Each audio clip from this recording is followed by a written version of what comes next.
Greetings, Mark Brown here. We're going to be looking at how we can add a picture watermark right here in this particular document here.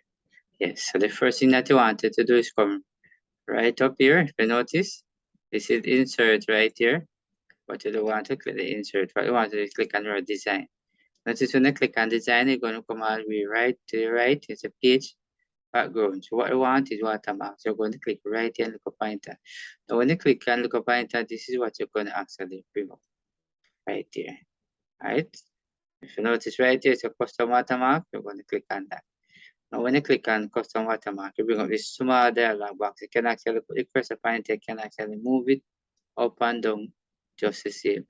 If you notice right up here, it says no watermark, picture watermark, and all that. So you can show text and all that. So I want to click right in here. So that's a picture watermark. You notice right here. Then I'm going to say select picture by clicking that.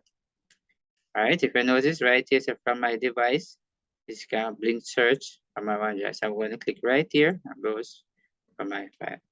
Notice when I click on that, it takes me directly to my desktop. So I'm going to come to the left, scroll up, I'm going to click right here on desktop. So this is the photo that I wanted to use.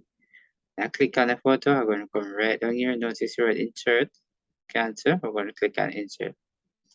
Now when I click on insert, definitely what I wanted to do, you notice it's the auto. If I click auto, I can put it here to 500.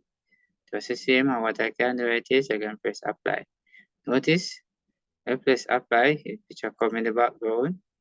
Here, what's 500? Let me put it a little lower to 200.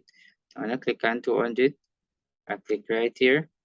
Right, and notice it's a washout. Now that's why all this is here. You want to click right here and take out the washout, and then you're going to place right here. You notice this picture come right here. So if you have this at washout, right, and then you press apply, this is what will happen. When you take out the washout, and apply again, this is what happens, and then close it.